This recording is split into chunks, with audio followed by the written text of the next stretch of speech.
Olá, eu me chamo Ariel, sou formada em farmácia e estou mandando essa aula de introdução à farmacologia como parte do processo seletivo para a vaga de professor. O material que eu utilizei como base para montar essa aula foi o livro Hangdale de Farmacologia. Eu separei essa aula em 3 partes, sendo elas: a primeira é algumas definições importantes que são necessárias saber antes de começar de fato a introdução sobre a farmacologia. A segunda parte é o histórico da farmacologia. E a terceira parte eu trouxe alguns conceitos básicos pertinentes a esse assunto. A farmacologia, ela pode ser definida como o estudo dos efeitos dos fármacos no funcionamento de sistemas vivos. Ela é uma ciência que estuda a interação das substâncias químicas com os organismos. Trata-se de uma ciência baseada nos princípios da experimentação e não somente na teoria. Antes de entrarmos de fato no estudo da farmacologia, é importante se ter em mente algumas definições. São elas a definição de remédio, que vai ser qualquer substância ou recurso utilizado para o combate ou tratamento de uma doença. Esse é um conceito bem amplo, que vai abranger vários agentes, como o yoga, um chá e o próprio fármaco em si.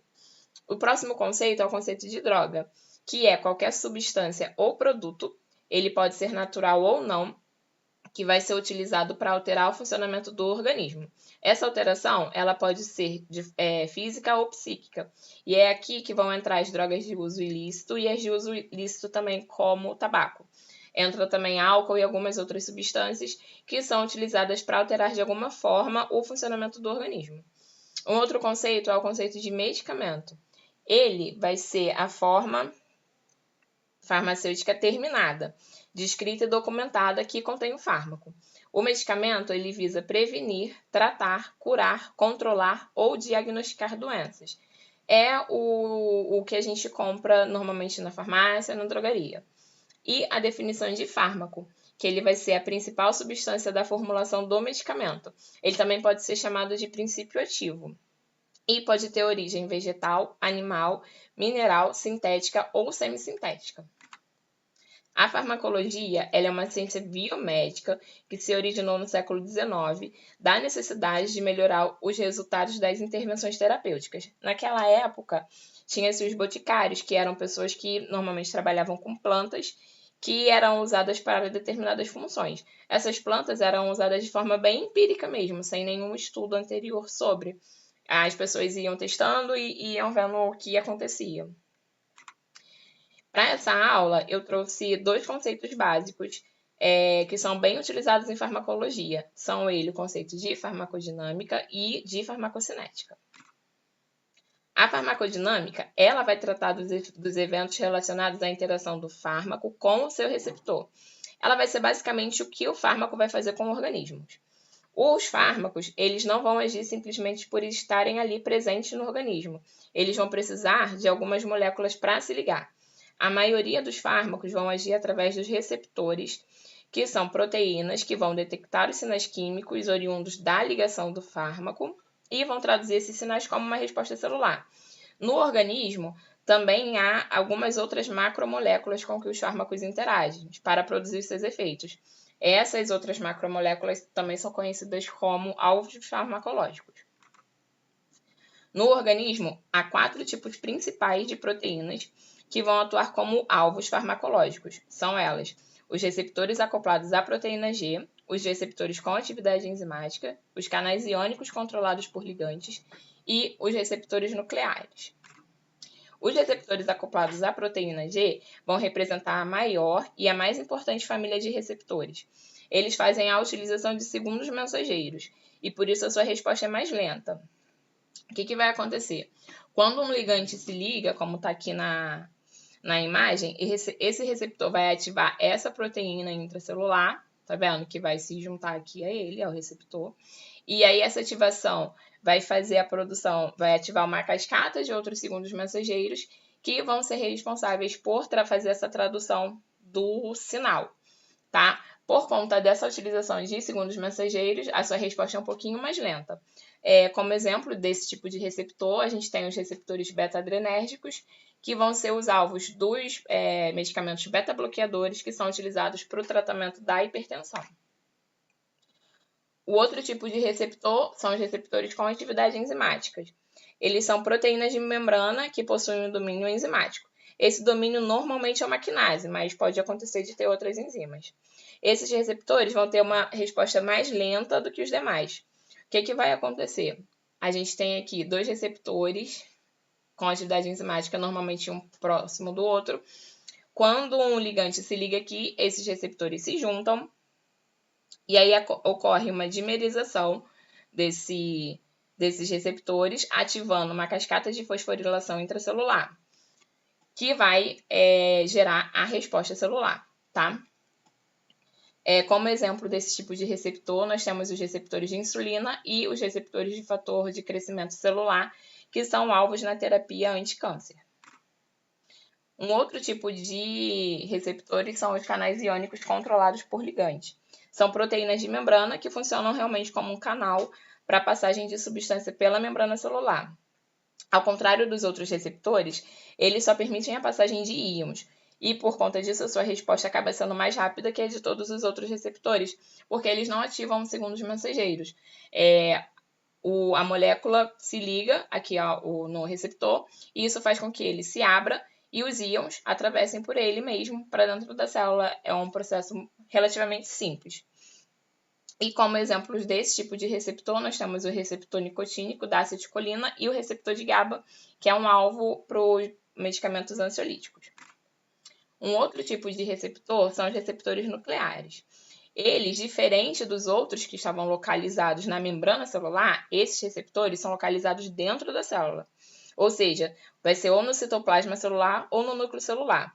Os seus ligantes vão necessariamente precisar ser pequenas moléculas lipofílicas para elas conseguirem atravessar a membrana celular. Uma vez ligado ao fármaco, vai ser formado um complexo fármaco-receptor que vai se ligar ao DNA e regular a transcrição de genes. O que vai acontecer? A molécula precisa ser pequena para atravessar aqui a membrana e entrar no citoplasma. Ela vai se ligar ao receptor que está aqui, aqui dentro. E aí ela consegue entrar no núcleo celular para realmente fazer a alteração da transcrição de DNA. Esse tipo de receptor, ele vai ter a resposta mais lenta de todos os outros receptores. E como exemplo desse tipo de receptor, nós temos os receptores de hormônio, como o cortisol e o estrogênio. A ocupação de um receptor por uma molécula, ela pode ou não resultar na ativação desse receptor. A afinidade de um fármaco pelo seu receptor vai ser a base para sua especificidade e eficácia. A afinidade de um fármaco, ela vai ser a capacidade dele de se ligar ao seu receptor. E ela é determinada pelo tipo de ligação química que mantém o fármaco e o receptor unidos. Há diferentes tipos. Elas podem ser ligações iônicas, ligações de hidrogênio ou força de Van der Waals. Já a eficácia vai ser a capacidade de um fármaco de, após se ligar ao receptor, produzir a resposta biológica. Se baseando nesse conceito de eficácia, os fármacos vão ser divididos em dois grandes grupos, sendo os agonistas e os antagonistas. Os agonistas são aqueles que, após uma ligação ao receptor, eles vão gerar uma resposta celular. Eles são subdivididos em agonista total, que é aquele que produz a resposta máxima possível para aquele receptor. Agonista parcial, ele não vai ser capaz de produzir a resposta máxima daquele receptor, mesmo se ele estiver em altas concentrações. E o agonista inverso, ele vai se ligar àquele receptor, mas vai manter ele na sua conformação inativa. Já os antagonistas, eles se ligam ao receptor, mas eles não têm atividade. A sua resposta vai se dar pelo impedimento da ação do agonista. Tem 3 tipos de antagonismo. Tem o antagonismo competitivo reversível, que é quando o antagonista vai competir com o agonista pelo mesmo sítio de ligação no receptor, e aí vai ganhar aquele que tiver em maior concentração.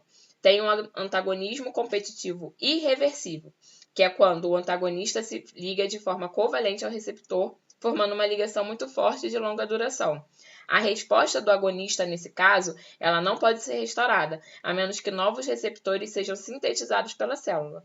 E também tem o antagonismo não competitivo, que é quando o antagonista se liga a um sítio diferente do sítio do agonista, mas essa ligação vai impedir a ativação desse receptor, mesmo se o agonista estiver ligado nele. Esse tipo de sítio de ligação também é chamado de receptor alostérico.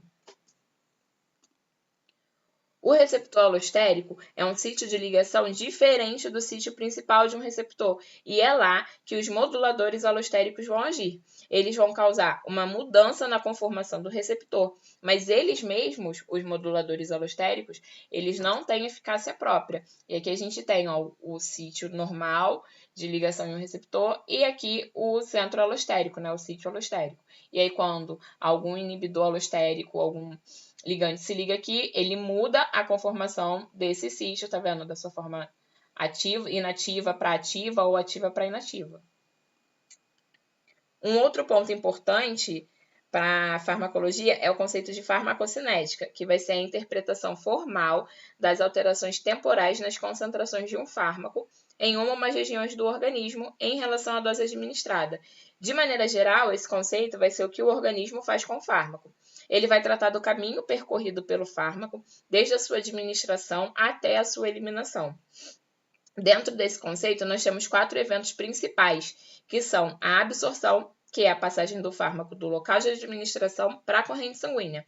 Essa passagem ela vai depender da via de administração que aquele fármaco foi administrado.